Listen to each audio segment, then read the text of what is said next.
जय हिंद दोस्तों, स्वागत है आप सभी को आज के इस वीडियो में।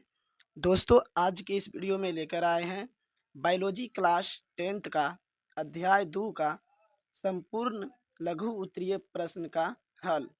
चैप्टर का नाम है शोषण। शोषण में जितने भी लघु उत्तरीय प्रश्न है सभी का उत्तर लेकर आए हुए हैं। तो चलिए वीडियो को स्टार्ट करते हैं। और यदि वीडियो अच्छा लगेगा तो वीडियो को लाइक कर दीजिएगा और जो चैनल पर नए हैं चैनल को सब्सक्राइब कर लीजिएगा। देखिए, पहला क्वेश्चन है लघु उत्तरीय प्रश्न में, श्वसन सजीवों के लिए क्यों अनिवार्य है? तो इसका उत्तर हो जाएगा, श्वसन सजीवों के लिए इसलिए अनिवार्य है क्योंकि शरीर को पोषण के साथ साथ ऑक्सीजन की भी आवश्यकता होती है। शरीर को यह ऑक्सीजन श्वसन के द्वारा प्राप्त होता है। अतः बृहत रूप में श्वसन उन सभी प्रक्रियाओं का सम्मिलित रूप है जिनके द्वारा शरीर में ऊर्जा का उत्पादन होता है। देखिए, सजीवों में श्वसन का होना बहुत जरूरी है, ठीक है। यदि श्वसन नहीं होगा, हम सब सांस नहीं लेंगे, जीवित नहीं रह पाएंगे, ठीक है। और श्वसन के माध्यम से ही शरीर में ऊर्जा का उत्पादन होता है, ठीक है। अब नेक्स्ट क्वेश्चन देखिए, क्वेश्चन नंबर 2 है, श्वसन की परिभाषा लिखें।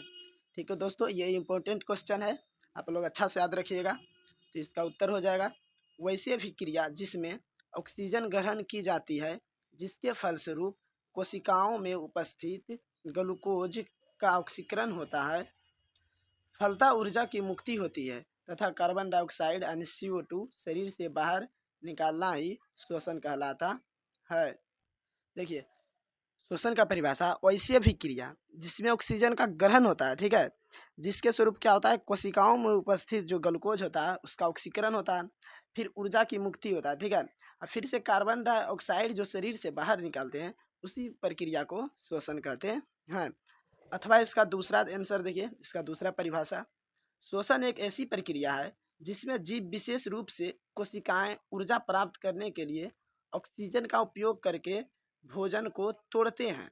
इस प्रक्रिया में कार्बन डाइऑक्साइड और पानी जैसे अपशिष्ट उत्पाद भी बनते हैं, ठीक है। तो आपको जो अच्छा लगेगा उसको लिख कर याद कर लीजिएगा। इसका 2 परिभाषा लिखे हुए हैं, ठीक है। अब नेक्स्ट क्वेश्चन देखिए, 3 नंबर क्वेश्चन है, संपूर्ण श्वसन की प्रक्रियाओं को समीकरण से दर्शाइए। इसका उत्तर हो जाएगा, C6H12O6 प्लस 6O2, ठीक है। इसको अभिक्रिया कराएंगे तो प्रतिफल आएगा 6CO2 प्लस 6H2O प्लस ऊर्जा, ठीक है। जब ग्लूकोज को ऑक्सीजन के साथ 6 ऑक्सीजन के साथ एंजाइम से अभिक्रिया कराएंगे तो ठीक है, इसका प्रतिफल आ जाएगा, ठीक है। अगला क्वेश्चन है 4 नंबर, ग्लूकोज के आंशिक ऑक्सीकरण से किन किन यौगिक का निर्माण होता है? तो इसका उत्तर हो जाएगा, अवायवीय शोषण में ग्लूकोज का पूर्ण ऑक्सीकरण यानी विखंडन होता है तथा कार्बन डाइऑक्साइड एवं जल जैसे यौगिक का निर्माण होता है। तो ग्लूकोज के आंशिक ऑक्सीकरण में कार्बन डाइऑक्साइड एवं जल जैसे यौगिक का निर्माण होता है, ठीक है। क्वेश्चन नंबर 5 है, लगातार दौड़ने से व्यक्ति की पेशियों में दर्द क्यों होता है? इसका उत्तर हो जाएगा, क्योंकि लगातार दौड़ने से व्यक्ति को मांसपेशियों में दर्द लैक्टिक एसिड के यानी लैक्टिक अम्ल के जमा होने के कारण होता है। दौड़ने जैसी जोरदार शरीर गतिविधियों के दौरान मांसपेशियों को अधिक ऊर्जा की आवश्यकता होती है और यदि पर्याप्त ऑक्सीजन उपलब्ध नहीं है तो ये लैक्टिक एसिड का उत्पादन करती है जो मांसपेशियों में जमा होकर दर्द पैदा कर सकता है। देखिए, कहने का मतलब हुआ, जब कोई व्यक्ति लगातार दौड़ता है तो उसको ऑक्सीजन की ज़्यादा आवश्यकता होती है, ठीक है। और जब उसको ऑक्सीजन पर्याप्त मात्रा में नहीं मिल पाता है तो उसके मांसपेशियों में लैक्टिक अम्ल यानी लैक्टिक एसिड का निर्माण होता है जिसके कारण उसके मांसपेशियों में दर्द पैदा होता है या ऐंठन पैदा होता है, ठीक है। नेक्स्ट क्वेश्चन है 6 नंबर, किण्वन किस प्रकार का श्वसन है या कहाँ होता है? इसका उत्तर हो जाएगा, किण्वन एक प्रकार का अवायवीय श्वसन है, ठीक है। किण्वन कैसी श्वसन है? किण्वन एक प्रकार का अवायवीय श्वसन है जो ऑक्सीजन की अनुपस्थिति में होता है। तो किण्वन ऑक्सीजन की अनुपस्थिति में होता है, ठीक है। और ऑक्सीजन की अनुपस्थिति में जो होता है उसको अवायवीय श्वसन भी बोलते हैं। इसमें पाइरूवेट ऑक्सीजन की अनुपस्थिति में इथेनॉल एवं कार्बन डाइऑक्साइड में परिवर्तन हो जाता है। यह क्रिया किण्वन कहलाती है, जो ईस्ट में होता है। तो किण्वन कहाँ होता है? किण्वन प्रक्रिया ईस्ट में होता है, ठीक है। और ये इम्पोर्टेंट क्वेश्चन है, ठीक है दोस्तों, इसको आप लोग अच्छा से याद रखिएगा, क्योंकि ये अक्सर एग्जाम में लगभग पूछा जाता है। नेक्स्ट क्वेश्चन है 7 नंबर, श्वास नली या ट्रेकिया क्या है? ठीक है, श्वास नली का ही दूसरा नाम ट्रेकिया है। इसका उत्तर हो जाएगा श्वास नली, जिसे ट्रेकिया भी कहा जाता है। गले से फेफड़ों तक हवा ले जाने वाली एक नली है, ठीक है। श्वास नली गले से फेफड़ों तक हवा ले जाने वाली एक नली है। यह स्वरयंत्र से शुरू होती है और वक्ष गुहा में प्रवेश करती है, जहां यह दो मुख्य श्वास नली में विभाजित हो जाती है। फिर क्या करता है? दो मुख्य श्वास नली में अलग अलग हो जाती है, जो प्रत्येक फेफड़ों में जाती है। क्वेश्चन नंबर 8 है, मछलियों में गिल्स कहाँ अवस्थित होते हैं? इसका उत्तर हो जाएगा मछलियों में गिल्स यानी गलफड़े, ठीक है, गिल्स को गलफड़े बोलते हैं। मछलियों में गिल्स उनके सिर के दोनों ओर या पार्श्व भाग में आँख के ठीक पीछे अवस्थित होते हैं। पार्श्व का अर्थ हुआ अगल बगल, ठीक है, अगल बगल की जगह को पार्श्व कहते हैं, ठीक है।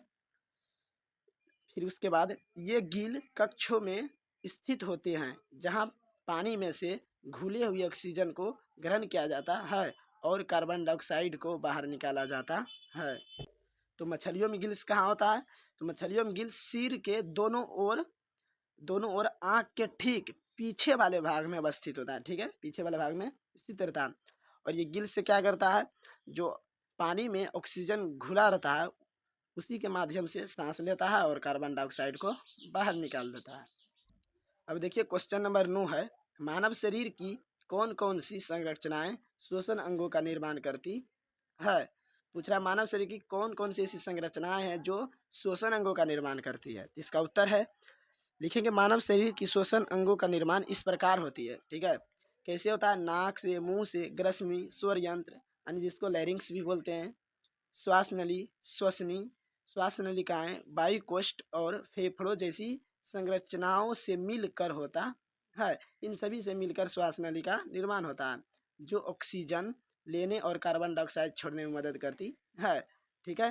तो श्वसन अंगों का निर्माण होता है, फिर क्या करता है? ऑक्सीजन लेने और कार्बन डाइऑक्साइड छोड़ने में मदद करती है, ठीक है। या तो डायरेक्ट इसका ऐसे भी आंसर लिख सकते हैं, पूछ रहा है मानव शरीर की कौन कौन सी संरचनाएं श्वसन अंगों का निर्माण करती है? तो उत्तर लिखेंगे इसका नाक, मुंह, ग्रसनी, स्वर यंत्र, श्वास नली, श्वसनी, श्वास नलिकाएं, वायु कोष्ठ और फेफड़ों जैसी संरचनाएं मिलकर श्वसन अंगों का निर्माण करती है, ठीक है। इसका आंसर ऐसे भी लिख सकते हैं। अब देखिए नेक्स्ट क्वेश्चन 10 नंबर, ठीक है, ये इम्पोर्टेंट क्वेश्चन है, ठीक है, हर बार एग्जाम में लगभग पूछा जाता है, तो इसको याद कर लीजिएगा अच्छा से। क्वेश्चन है, श्वासोच्छ्वास क्या है? इसका परिभाषा पूछ रहा है, इसका उत्तर हो जाएगा वायु यानी जिसको ऑक्सीजन कहते हैं, वायु को फेफड़ों से लेने और कार्बन डाइऑक्साइड जैसी हवा को फेफड़ों से बाहर निकालने की प्रक्रिया को श्वासोच्छ्वास कहते हैं, ठीक है। वायु को फेफड़ों में अंदर ले जाने और कार्बन डाइऑक्साइड को बाहर निकालने की प्रक्रिया को ही श्वासोच्छ्वास कहते हैं, जिसे सांस लेने या सांस छोड़ना भी कहते हैं, ठीक है, जिसको आमतौर पर क्या बोलते हैं? सांस लेना या सांस छोड़ना। अथवा इसका दूसरा आंसर देखिए, श्वसन की दो अवस्थाएं प्रश्वास तथा उच्छ्वास मिलकर श्वासोच्छ्वास कहलाते हैं। प्रश्वास तथा उच्छ्वास दोनों मिलकर क्या कहलाते हैं? श्वासोच्छ्वास। देखिए प्रश्वास प्रक्रिया में क्या होता है? सांस लेते हैं, ठीक है, सांस लेने की प्रक्रिया को प्रश्वास कहते हैं, और उच्छ्वास प्रक्रिया में सांस छोड़ते हैं यानी सांस छोड़ने की प्रक्रिया को उच्छ्वास कहते हैं। तो कहने का मतलब क्या? सांस लेने की प्रक्रिया तथा सांस छोड़ने की प्रक्रिया को ही श्वासोच्छ्वास कहते हैं। अथवा इसका और एक दूसरा परिभाषा देख लीजिए, परिभाषा ऑक्सीजन लेने तथा कार्बन डाइऑक्साइड शरीर से बाहर निकालने की प्रक्रिया को श्वासोच्छ्वास कहते हैं। तो कहने का मतलब लगभग तीनों एक ही प्रकार का है। इसमें भी देखिए प्रश्वास तथा उच्छ्वास दोनों मिल रहा है, क्योंकि ऑक्सीजन ले रहे हैं, तो ऑक्सीजन लेते हैं तो प्रश्वास कहते हैं, फिर क्या कर रहे हैं? कार्बन डाइऑक्साइड बाहर निकाल रहे हैं यानी छोड़ रहे हैं, तो उसको उच्छ्वास कहते हैं। तो दोनों मिलकर क्या कहला गया? श्वासोच्छ्वास, ठीक है।